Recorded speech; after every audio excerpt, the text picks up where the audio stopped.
बाल श्रम आयोग के उपाध्यक्ष ने बाल श्रम विभाग के अधिकारियों के साथ किया समीक्षा बैठक। गया के सर्किट हाउस में बाल श्रम आयोग के उपाध्यक्ष रविकांत मिश्रा ने गया जिला के समस्त बाल श्रम विभाग के अधिकारियों के साथ समीक्षा बैठक किया। उक्त बैठक में पदाधिकारियों को बाल श्रमिकों को मुक्त कराकर उनको समाज के मुख्य धारा से जुड़ने पर बल दिया। उन्होंने कहा कि बिहार के बाल श्रमिकों के हित के लिए कई बड़े कदम उठाया गया है। आज बिहार इसके कारण ढाबा, होटल आदि कई जगहों पर बाल श्रमिकों के द्वारा काम करवाना बंद कर दिया गया। उन्होंने कहा कि बिहार में जागरूकता अभियान चलाया जा रहा है, इसका व्यापक असर पड़ा है। उक्त बैठक में जिला बाल श्रम पदाधिकारी स्नेहा कुमारी, जिला नियोजन पदाधिकारी आकृति कुमारी, प्रयास संस्था से भी के देवेंद्र मिश्रा आदि उपस्थित रहे। मैं राजीव कांत मिश्रा, बाल श्रम आयोग का उपाध्यक्ष हूँ। यहाँ के श्रम विभाग के जितने भी पदाधिकारी हैं उनके साथ लोगों को बैठक करके यहाँ जो कार्यक्रम चलाए जा रहे हैं राज्य सरकार के द्वारा और केंद्र सरकार के द्वारा, उसकी समीक्षा करनी थी। इस पर कि हम लोगों ने बड़े ही विस्तार रूप से चर्चा की। यहाँ जो काम अभी हो रहा है वो निश्चित रूप से संतोषजनक है। हर प्रखंड, हर ब्लॉक, हर जगह पर काम हो रहा है, लेकिन उसमें कुछ आवश्यकता है कि और भी उसको धारदार बनाया जाए। ये सब लोगों की जानकारी में होना चाहिए कि बाल श्रमिक एक अपराध ही नहीं, हमारे समाज के लिए एक अभिशाप भी है। और इस अभिशाप को दूर हम तब करेंगे जबकि समाज के सभी वर्ग के लोग इस पर मिलकर के काम करेंगे। विभाग अकेले कुछ नहीं कर सकता है।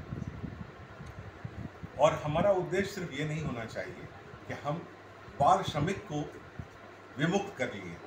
विमुक्ति तो हमारी हो ही जाती है, लेकिन उनका पुनर्वास कैसे किया जा सके, उनको मेन धारा में कैसे जोड़ा जा सके, उनके लिए हम लोग क्या भविष्य के लिए कुछ ऐसी रोजगार सृजित कर सकते हैं कि नहीं, उस पर भी काम करने की हम लोगों को आवश्यकता है ताकि उसका भविष्य बना रहे। ऐसे बच्चे जिसको कि हम विमुक्त तो कर लेते हैं और उनकी हम पारिवारिक स्थिति नहीं देखते, आर्थिक सामाजिक स्थिति नहीं देखते, तो उनके परिवार का क्या होता है आखिर।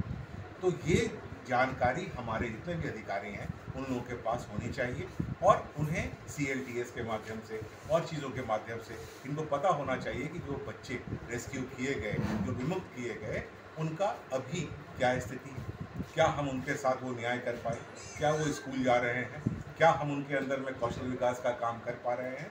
तो इन सब चीज़ों को जब तक हम लोग मुख्य धारा से जोड़ करके नहीं करेंगे और विभिन्न विभागों से हम लोगों को कोऑर्डिनेशन करना बहुत ज़रूरी है, आपसी समन्वय बैठाना बहुत ज़रूरी है ताकि हम लोग बेहतर परिणाम दे सकें। अभी आपने जो समीक्षा की, एक बातें जो छन के आई कि हमने रेस्क्यू किया, बच्चे को चाइल्ड होम ले गया, वहाँ से छोड़ दिया गया, उस बच्चे का वास्तु स्थिति आपको पता चला गया? जी बिल्कुल बिल्कुल, वो तो हम लोग बताया ना आपको, CLTS के माध्यम से हम लोग उसका ट्रैकिंग करते हैं और उसका पता लगाते हैं।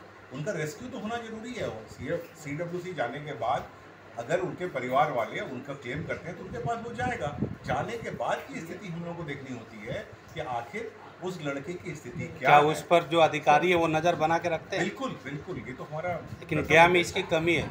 गया में इसकी आपको कमी नज़र आ रही है, इसके लिए हम लोग जरूर दुरुस्त करेंगे, सबको बिल्कुल करेंगे। चाइल्ड लेबर जो है वह ज़्यादातर होटल और छोटे कारखानों में देखा जाता है, बट बहुत सारे रेस्क्यू भी होते हैं, उस पर एक्शन नहीं होता जिससे कारखाने या फिर होटल में काम होता है।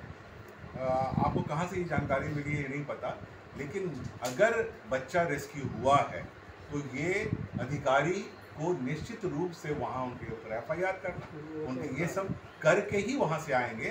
अगर आप इसकी जानकारी लीजिएगा तो आपको पता चलेगा जहाँ जहाँ भी रेस्क्यू हुआ है वहाँ कार्रवाई। सर FIR का लोग बड़ी कोई मतलब एक्शन नहीं लिया जाता होटल वगैरह? सर ये तो बड़ा में सबसे ज़्यादा बुनकर नगरी पटवा टोली में छोटे बच्चों से सबसे अधिक काम लिया जाता है।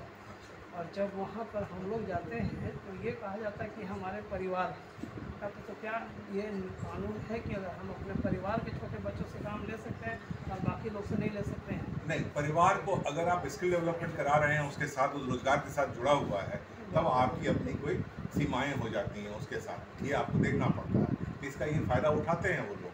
लेकिन अगर वो बाहर से ला करके काम करा रहे हैं, कोई ऐसा कानून नहीं बनता कि आप जो चाइल्ड से जो काम करवा रहे हैं आप गार्जियन होके, हाँ। तो अन्य लोगों पे जो कार्रवाई होती है हाँ। वो धारा उन पे क्यों नहीं लगता? वो धारा इसलिए नहीं लगता है कि मान लीजिए अगर उनका पारिवारिक कोई व्यवसाय है जिसके अंदर की उसको स्किल डेवलपमेंट हो रहा है, साथ में वो काम कर रहे हैं, तो उस पर साथ में काम करने का एक सीमा भी तो होना चाहिए। सीमा है, बिल्कुल। उनको पढ़ना जरूरी है, उनका स्कूल जाना जरूरी है, वो उसके बाद के समय में वो काम करेंगे तो उस पर उनके लिए टैक्स चाहिए होता है। लेकिन उनका स्कूल जाना और उनका और काम करना वो उनके लिए जरूरी है। उनका बचपन हम उनसे नहीं छीन सकते। Thank you.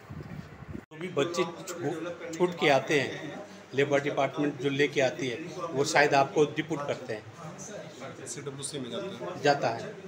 उनकी देख रेख, उनकी सुरक्षा, उनका स्कूल जाने की सारी व्यवस्था आप करते हैं? नहीं, स्कूल जाने की व्यवस्था नहीं करते हैं।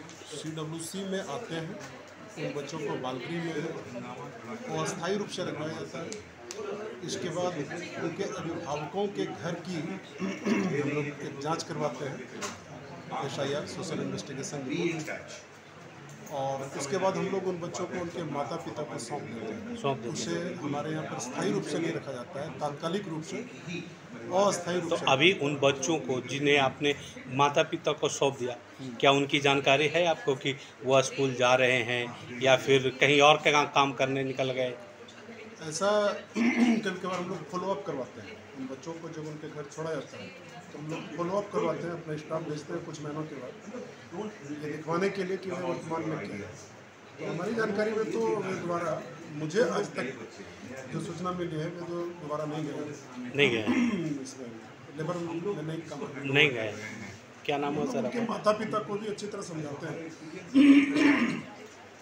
जिसका कि सुप्रभाव पड़ता है, नहीं भेजते हैं।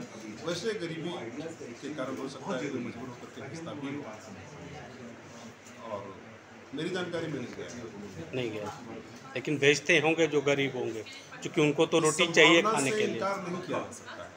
इनकार नहीं किया जा सकता। तो क्या ये जो संभावना से इनकार नहीं किया जा सकता, सरकार इस संभावना को दूर करने का कोई रास्ता नहीं अपनाई है अभी?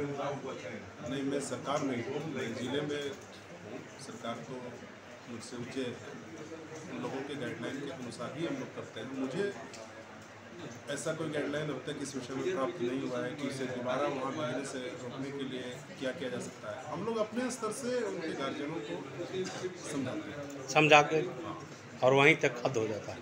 हम लोग यथासंभव प्रयास करते हैं कि शिक्षा विभाग से कोऑर्डिनेट करें, उन्हें विद्यालयों में नियमित रूप से एंट्री मिले, विद्यालय में शिक्षा विभाग उनको जो जो सुविधा देता है वह उन्हें नियमित रूप से मिले, ताकि लोग प्रभावित होकर के अपने बच्चों को विद्यालय भेजें।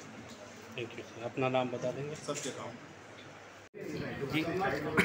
अब तक गया में कितने रेस्क्यू किए गए हैं बाल श्रमिक को लेकर और उन पर क्या कार्रवाई हुई है, इसकी जानकारी?